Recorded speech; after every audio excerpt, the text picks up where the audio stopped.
부모님은 집에서 별 문제가 없다, 적절히 괜찮다라고 생각하는데 어린이집에서 계속 부정적인 피드백을 받을 경우가 있어요. 예를 들면 아이가 친구들하고 잘 놀지 못한다, 그리고 잘 따르지 않는다, 그리고 혼자 논다, 막 이런 얘기를 해요. 고민을 하시고 그래요. 근데 아이의 발달을 보면 분명히 이 아이는 내가 말하는 것도 따르고 나랑 눈 맞춤도 되고 자기가 원하는 사람들하고는 상호작용도 된단 말이에요.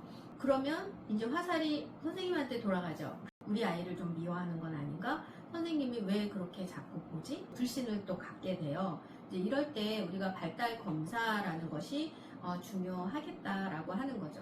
그러니까 서로의 오해를 가지고 또 서로의 짐작으로 무엇을 얘기하기보다 근거 기반으로 명확하게 아이에 대해서 제대로 알고, 그리고 그 아이한테 필요한 조치를 서로 함께 협력적으로 해가는 게 굉장히 중요하겠죠.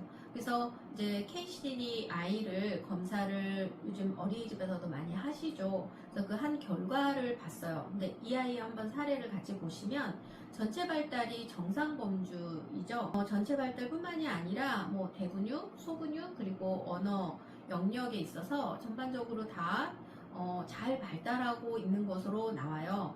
그러니까 이 아이는 지금 한 5세 8개월 수준의 아이인데 전체 발달은 지극히 5세 7개월 수준에 잘 발달하고 있어요. 그래서 기능적으로는 문제가 없는데 왜 그럴까? 라고 얘기를 할 수 있어요. 근데 발달은 또 서로 상호적이거든요. 그래서 하나의 기능뿐만이 아니라 그것 간의 메커니즘을 보는 것도 상당히 중요해요. 일단 보시면 언어와 이제 사회성 간의 관련성을 보면 사회성이 그렇게 다 정상적으로 잘 발달함에도 불구하고 낮은 발달로 나와요. 그럴 때는 우리는 이 사회성의 어떤 문제점이라고 보기보다는 기회 부족이라고 해석을 하죠. 근데 여기서 중요한 게 볼 거는 이제 언어와 사회성 간의 관계예요. 그래서 언어보다 이 아이는 사회성이 이제 우리가 통계적으로 얘기하면 이 표준 편차 이상의 갭이 나타나요. 이럴 때 아이들은 이 언어를 가지고 다른 사람과 사용할 수 있는 소통적인 언어, 의도적인 의사소통 또는 대화 능력이 조금 부족하죠. 그러니까 내가 말하고 있는, 우리가 어휘라는 걸 사용하는 거는 다른 사람하고 소통을 하기 위해서 사용하는 수단이잖아요. 그러려면 다른 사람을 볼 수 있는 능력이 있어야지 되죠.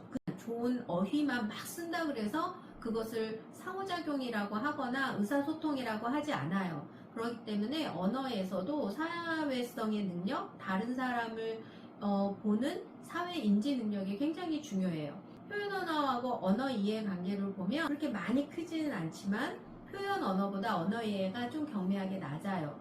자기가 표현하는 능력에 비해 그것을 이해하는 능력이 조금 덜 발달하게 된 거죠. 일반적으로는 이해가 먼저 발달하고 표현 언어가 따라가는 것이 조금 더 순조로운 발달이라고 할 수 있어요. 그래서 발달 검사 결과를 보면 아이가 다른 사람과 어떤 소통하는 것이 많이 부족하겠구나 라고 볼 수 있어요.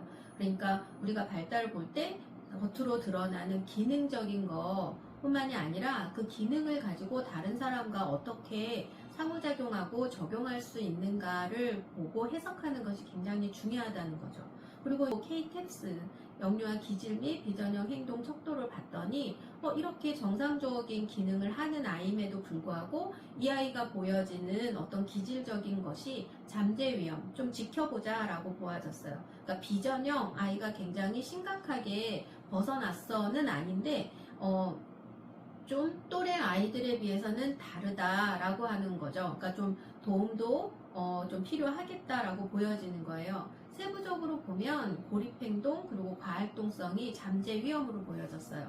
고립행동이라고 하는 건 누군가 같이 어울리고 그 사회 안에서 있는 거죠. 거기에서 동떨어지지 않는 거예요. 근데 이 아이는 그런 것들이 잠재 위험, 지켜보자. 아주 심각하게 문제는 아니지만 지켜보자 라는 수준으로 보여지는 거죠. 그리고 과활동성이라고 하는 거는 사회에서 용인할 만한, 그 또래 집단에서 용인하는 것보다는 과한 행동을 보이고 있다라고 그렇게 이제 보여진 거예요. 그래서 전반적으로 보면 기능적인 거에 있어서는 아이가 성숙적인 스케줄대로 잘 발달을 하는데, 그 기능을 가지고 다른 사람과 함께 상호작용하고 하는 능력이 조금 부족하겠구나 라고 보여지는 거죠. 그것 때문에 우리가 이제 어떤 기준이 주어졌을 때 그것에 따르는 조절 능력, 이런 것들이 좀 보여지지 않는 거죠.